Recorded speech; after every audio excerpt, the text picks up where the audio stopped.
हाँ जी friends, start करते हैं बेटा हम लोग पढ़ना। तो बेटा हमारी क्लास में जो आज डिस्कस होगा वो है बेटा graph of functions asymptote types. ठीक है बेटा, topic name is graph of functions. Graph of functions means asymptote types. ठीक है बेटा, एसिम्प्टोट टाइप्स। एक्चुअली होता क्या बेटा, एसिम्प्टोट काफ़ी ज़्यादा इंपॉर्टेंट टॉपिक है in every field, because just अगर मैं आपसे छोटा सा एग्जांपल दूं, आपने कभी ऐसे डायग्राम देखे हैं जो बेटा बनते तो हैं कर्वेचर में होते, बट कभी अपने एक्सिस को टच नहीं करते।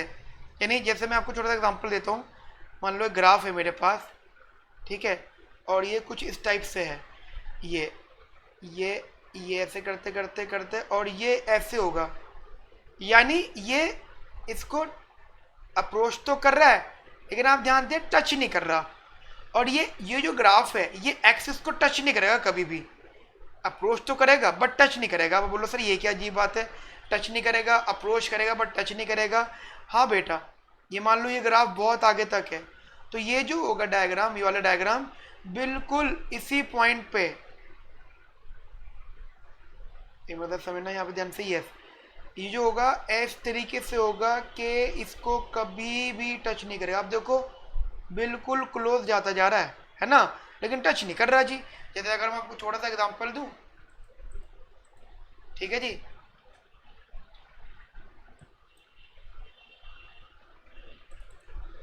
अब ये चीज समझो जरा, ठीक है जी, ये चीज समझना जरा ध्यान से इधर।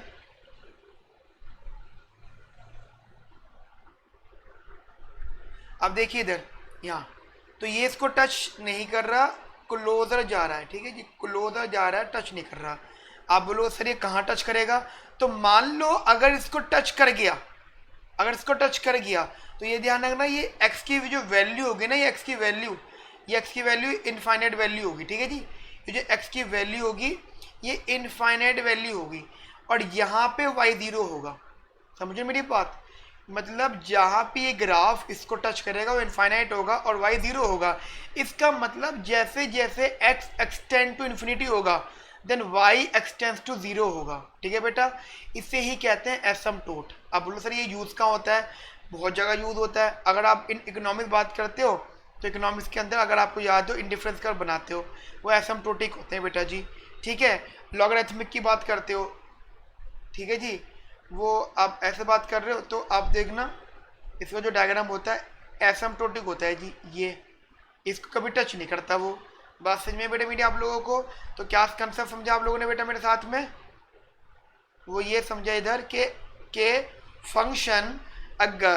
फंक्शन अगर अपने एक्सिस मतलब एक्सिस को टच नहीं करता तो वो एसिम्प्टोटिक होगा, और जहाँ टच करेगा, जहाँ पर टच करेगा वो वैल्यू एक्स की इन्फिनिटी होगी और वाई की जीरो होगी। बेटा एसिम्प्टोटिक का मीनिंग समझ गया आप लोग? समझ गए? चलो जी बेटा आगे बात करते हैं आगे। ठीक है, एसिम्प्टोट तो ये हो गया। अब एसिम्प्टोट बेटा कंसेप्चुअली छोटा सा एग्जांपल ले रहा हूं मैं, y इक्वल्स टू 1 में x। अब आप सोचो x बढ़ता जा रहा है, y कम होता जा रहा है, और x अगर एक दिन इन्फिनिटी की तरफ जाएगा तो y एक दिन किसकी तरफ जाएगा, जीरो की तरफ। डोंट एक्सपेक्ट के सर y नेगेटिव पर जाएगा, नहीं बेटा, वैल्यू जब कम होती है तो जीरो को अप्रोच करती है। ठीक है बेटा, जीरो को अप्रोच करती है जब वैल्यू कम होती है। इतनी बात समझ में आती है बेटा मेरी आप लोगों को? चल लीजिए बेटा, अब बेटा हमारे पास एसिम्प्टोट बताने के लिए अभी सिर्फ और सिर्फ कॉन्सेप्चुअली चीज़ों पे इतनी ही कंसेप्ट्स हैं कि अगर हम इसको बताते हैं बेटा, हमारे पास इसका एक आता है पॉइंट स्क्वायर रूट फंक्शन। ठीक है, एक इसका आता है बेटा square root function. Square root function basically होता है क्या है, मतलब f x is equals to root x होता है। ठीक है जी बेटा, f x is equals to root 8 होता है। अगर आप बेटा मुझसे बोलते हो कि सर इसका डोमेन बताओ, तो domain you know what is the domain here, ये तो बेटा बात हम लोग पढ़ चुके हैं, और आप बेटा डोमेन के काफ़ी सारे क्वेश्चन भी सॉल्व कर चुके हो। 0 to infinity is the domain. And what about range? Range बेटा इसकी रेंज भी यही होगी। ठीक है बेटा, 0 to infinity। Don't ask here कि सर क्यों होगी, क्योंकि हम बेटा ये सब चीज़ें पढ़ चुके हैं पहले। ठीक है मेरा बच्चा, ऐसी अगर आप बेटा मेरे साथ में बात करते हो एक्सपोनेंशियल फंक्शन की, एक्सपोनेंशियल फंक्शन ठीक है मेरे बच्चा। अगर आप बात करते हो मेरे से एक्सपोनेंशियल फंक्शन की, तो वो क्या होता है जी, ज़रा वो भी समझना कैसे होता है जी एक्सपोनेंशियल फंक्शन। हाँ जी, एनीवन एल्स पता है किसी को? y is equals to e to the power x, y is equals to e to the power x। अब आप खुद सोचो बेटा कि डायग्राम इसका बेसिकली अगर मैं आपसे बोलूँ तो बेटा डायग्राम बना के देखते हैं। वैसे तो आप बेटा वीडियो पॉज करो और इसका डायग्राम बनाओ, मुझे पता है, लेकिन आप ऐसा करोगे नहीं, ठीक है। आप तो वेट करो कि मैं ही बनाऊंगा डायग्राम। जैसे आपको थोड़ा सा बताया, तो अगर x 0 होगा तो y 1 हो जाएगा, ठीक है जी। यानी अगर x 0 तो y 1 हो जाएगा, दिस इज द पॉइंट। और x अगर बेसिकली 1 है तो y हो जाएगा 2.7, यानी बिकॉज e की वैल्यू 2.7 होता है, यानी इधर कहीं। और x अगर वैल्यूज बेटा बढ़ती जाएंगी तो y ऑब्वियसली बात है बढ़ता जाएगा, ठीक है जी। यानी ये जो कंसेप्ट आया ये आएगा जी कुछ इस टाइप से, यहाँ से।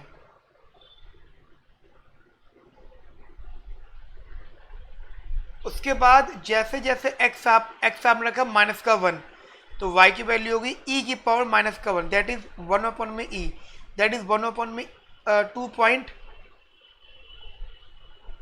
में 2.7 समथिंग। अब सोचो 1 अपॉन में 2.7 समथिंग विच इज ऑब्वियस बात है लेस देन 1 ना।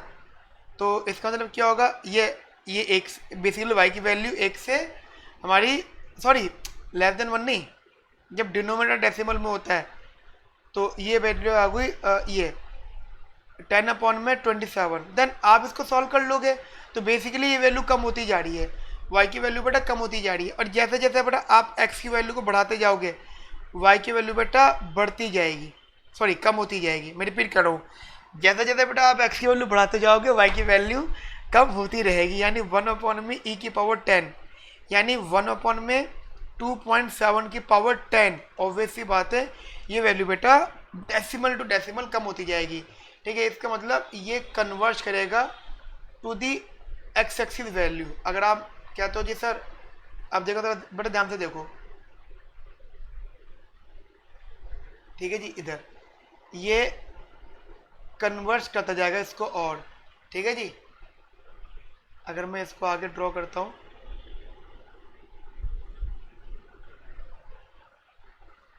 यहाँ पर, तो आप देखिएगा बेटा ये इसको कन्वर्ज कर रहा है, कन्वर्ज अभी भी टच नहीं हुआ। अब सोचो, लेकिन मान लो यहाँ टच हो गया, तो जहां पे टच हुआ उस पॉइंट पे आप बोलोगे जी x हमारा माइनस का इन्फिनिटी है और y हमारा यहाँ पे 0 हो गया जी, ठीक है। मतलब जब x बेसिकली जब x नेगेटिव की तरफ जा रहा है तो y फिर भी 0 जाएगा। यानी बेटा ये कंसेप्ट समझ के रखना कि अप्रोच मैटर करता है, क्या अप्रोच रहने वाली है इनकी, ठीक है बेटा। आता मेरी बात समझ में आए आप लोगों को? कोई डाउट बेटा यहाँ तक आप लोगों को? तो बेटा ध्यान रखना, भूलना मत, ठीक है। ये आपका एक्सपोनेंशियल फंक्शन था। सिमिलरली बेटा आपका एक लॉगरिथमिक फंक्शन भी होगा, मैं आपको वो जैसे बता देता हूँ, लॉगरिथमिक फंक्शन, ठीक है जी। अलग कर दिया हमने इसको।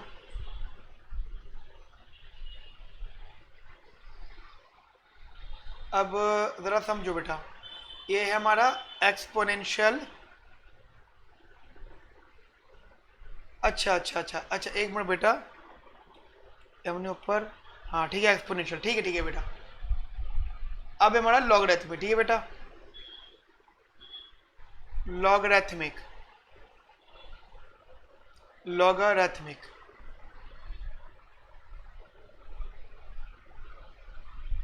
फंक्शन, ठीक है बेटा, लॉगरिथमिक फंक्शन। यहाँ तक बात समझ में आई थी बेटा मेरी आप लोगों को? तो बेसिकली ये इसका ग्राफ कैसे बनेगा, यानी आप कहते हो कि सर अगर हमारे पास में y is equals to log x of b आ गया, basically y is equals to log x of b, ठीक है बेटा, y is equals to log x of b आ गया। तो बेटा यहाँ पे b का मैटर होता है, ये जो b है ना, b इज दी बेस, तो बेटा ये जो b है ये पॉजिटिव होगा और नॉट इक्वल टू 1 होगा, ठीक है बेटा। b पॉजिटिव होगा और नॉट इक्वल टू 1 होगा, ठीक है बेटा। अब बात समझ के रखना बेटा, समझना ध्यान से, ग्राफिकल पॉइंट ऑफ व्यू से लॉगरिथमिक का जो फंक्शन बनेगा वो कुछ इस टाइप से बनेगा, ठीक है मेरा बच्चा, ये बनेगा जी ऐसे, ये यहाँ से स्टार्ट होगा, ठीक है जी, बात समझ में आई बेटा। एंड सेम कंसेप्ट कि ये क्यों ऐसा बनेगा, ठीक है बेटा, जो हमने पूरा डिस्कस किया, ऊपर डिस्कस किया था, ये भी वही डिस्कस होगा, ठीक है बेटा। ओके बेटा, यहाँ पे हमारा टॉपिक कंप्लीट होता है। Have a nice day, thank you, bye bye, take care, ठीक है बेटा, बाय बाय। बेटा एक चीज मैं क्लियर कर रहा हूँ, एक मिनट बेटा, एक मिनट, ये हमारा लॉगरिथमिक वाला टॉपिक हो गया, इसके न्यूमेरिकल्स के साथ में है कनेक्टेड, वो बेटा साथ में न्यूमेरिकल कर लेना। मैं फिर रिपीट कर रहा हूँ बेटा, कंसेप्ट्स पढ़ लिया आपने, लेकिन जब तक इनके न्यूमेरिकल्स क्वेश्चंस नहीं करोगे तब तक आपको बेटा कॉन्फिडेंस नहीं आएगा, ठीक है बच्चों। तो कॉन्फिडेंस आने के लिए बेटा आपको इनके न्यूमेरिकल्स भी करने पड़ेंगे, ठीक है बेटा। चलो ओके बेटा, थैंक यू बेटा, have a nice day, bye bye, take care.